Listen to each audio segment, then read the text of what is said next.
My name is Danish, and my full-time job is to count people's ums and ahs and like. It all started at my first day of school, after my family moved from Pakistan to Tanzania. I was busy sketching my dream cars in my notebook, and all of a sudden I hear a voice in my direction, the teacher. Danish, can you please rise up and introduce yourself? She had put me on the spot. I was in this foreign land, 30 pairs of eyes staring at me. How would you feel when a teacher puts you on the spot in this kind of situation? My mind went blank. My heart started racing. I kept quiet. I started hearing giggles in the classroom, and then tears ran down my cheek. That was the first time I felt the fear of speaking in front of others. The first time I felt the fear of public speaking. Fast forward a few years, I was at college here in America. That fear still stuck with me. It was as though it was part of my soul. Now, when I was little, I had many other fears. I was afraid of the dark, the monsters under my bed, the cockroaches, and I don't mean the tiny cockroaches here, but the big flying cockroaches I had back home in Pakistan and Tanzania. But I outgrew these fears. I overcame them as I grew older. But public speaking? No way. I was still afraid of it. But I decided enough was enough. I decided to do something about it, to take that step and find a solution. And so I went to the one place on the internet where we all look for problems to our solution, to our problems, Google. I searched on Google how to overcome the fear of public speaking.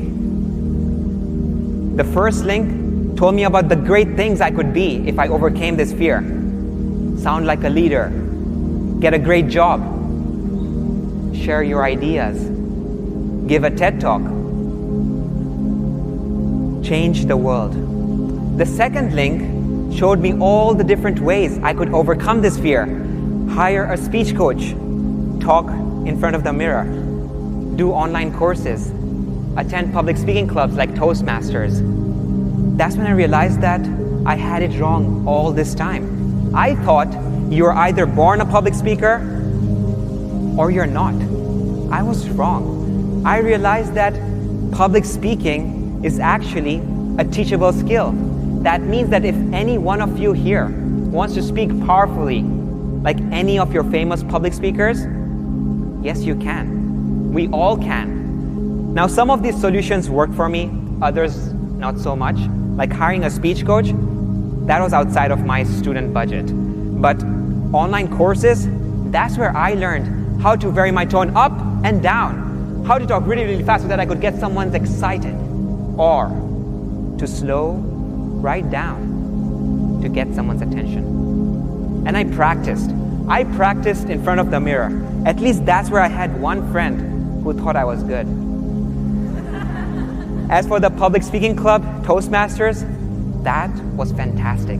I got to go in front of others and I got feedback on what I did good and what I did bad. So I did all these things and I realized that first I was trapped in this cold, dark hole where the fear of public speaking haunted at me.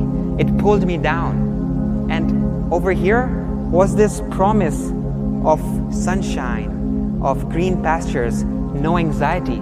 But the path from here to here was all over the place. I had to do all these things. And I thought to myself, there had to be one simpler way. There had to be one way that I could go from here and leap to here.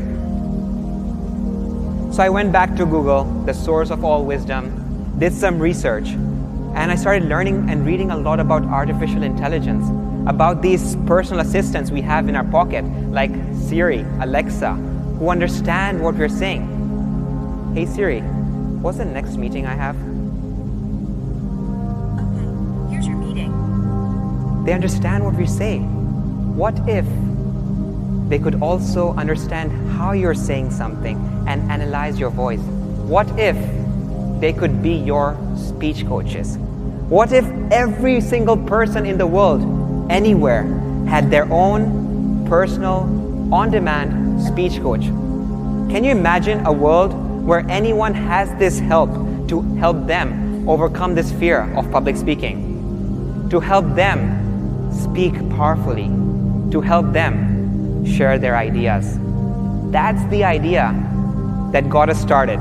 That's the idea that helped us create Orai, Oral AI, a mobile app that counts your ums and ahs, a mobile app that gives you personalized lessons, a place to practice them quietly, in privacy, and an app that gives you instant feedback using artificial intelligence. Now, a year and a half ago when my roommate and I started building this, we were no experts. All we knew is that we want to build something. We want to create a solution. We were no speech coaches. We were no public speakers. We were no data scientists. But we had the power of the internet.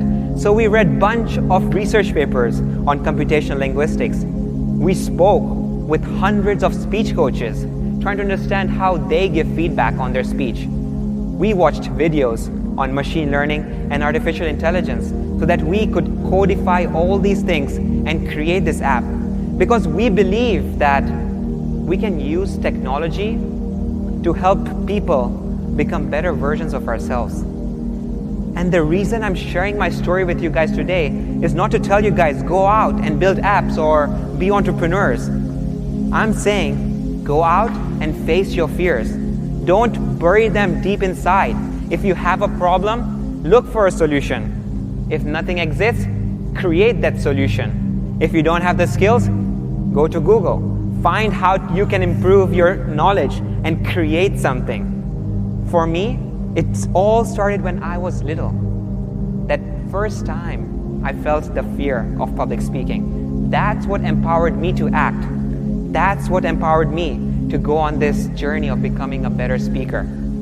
And this journey is never ending. You will never see the finish line. In fact, there is no finish line in public speaking. You can always get better. Remember that. You can always become a better speaker. You only stop if you tell yourself you're good enough. Thank you.